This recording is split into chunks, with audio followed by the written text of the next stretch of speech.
इन्हीं भावों को अभिव्यक्त करने के लिए मैं मंच पर आमंत्रित करने वाली हूँ खुशी को। खुशी Uttar Pradesh government inter college near बिजली घर गवर्नमेंट हॉस्पिटल के पास से आई हैं आज हमारे बीच, जो हिंदी में अपना वक्तव्य प्रस्तुत करेंगी। गवर्नमेंट सीनियर सेकेंडरी स्कूल से खुशी आज हमारे बीच गुरुदेव रविंद्रनाथ टैगोर पर हिंदी में वक्तव्य प्रस्तुत करेंगी।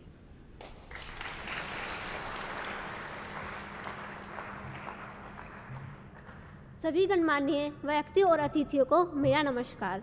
रविन्द्रनाथ टैगोर एक महान भारतीय उपन्यासकार, चित्रकार, समाज सुधारक, देशभक्त, साहित्यकार और अध्यापक थे।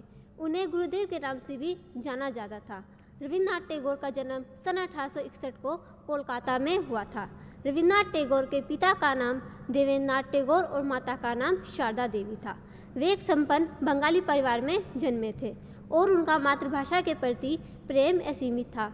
अतः उन्होंने अपनी मातृभाषा में ही अपनी साहित्य की रचना की। उन्हें बचपन से कविताएं लिखने का शौक था और उन्होंने कम उम्र में ही अनेक कविताएं लिखी। उनकी प्रारंभिक शिक्षा घर पर ही हुई और फिर वे पढ़ने के लिए इंग्लैंड चले गए। सन 1883 ईस्वी में मृणालिनी देवी के साथ उनका विवाह हुआ। रविन्द्रनाथ टैगोर ने अनेक रचनाएं जैसे कहानियाँ, कविताएं, उपन्यास, नाटक लिखे। रविन्द्रनाथ टैगोर एकमात्र कवि थे जिनकी दो रचनाएं दो देशों का राष्ट्रगान बनी। भारत का राष्ट्रगान जन गण मन और बांग्लादेश का राष्ट्रगान आमार सोनार बांग्ला पूरे सम्मान के साथ दोनों देशों में गाया जाता है। प्रारंभ से ही उनके घर का वातावरण साहित्यिक और सांस्कृतिक रहा। उनके पिता द्वारा उनके सभी भाई बहनों को भारतीय शास्त्रीय संगीत की शिक्षा के लिए ध्रुपदों को बुलाया जाता था। वे कुशल चित्रकार भी थे। उनकी अधिकतर रचनाएं बांग्ला भाषा में थी। अपनी मृत्यु से कुछ वर्ष पहले उन्होंने स्वयं ये बात कही कि उनकी रचनाएं भाषाई रुकावटों को पार कर सार्वभौमिक रूप नहीं ले पाई, जबकि उनकी चित्रकला इस उद्देश्य में सफल रही। बच्चों की शिक्षा के विषय में गुरुदेव का मानना था कि आधुनिक विद्यालय की चारदीवारी में बच्चे अपने वातावरण और संस्कृति से अछूते रह जाते हैं। उनके सर्वांगीण विकास और जिज्ञासा को पोषित करने के लिए उन्हें प्राकृतिक वातावरण देना चाहिए।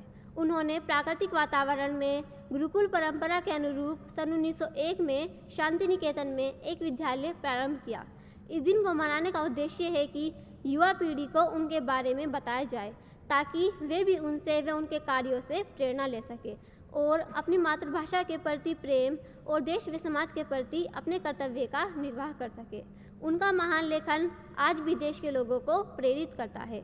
उनके द्वारा दी गई असीम साहित्यिक संपदा और आदर्शों के लिए हम सदा उनके ऋणी रहेंगे। धन्यवाद।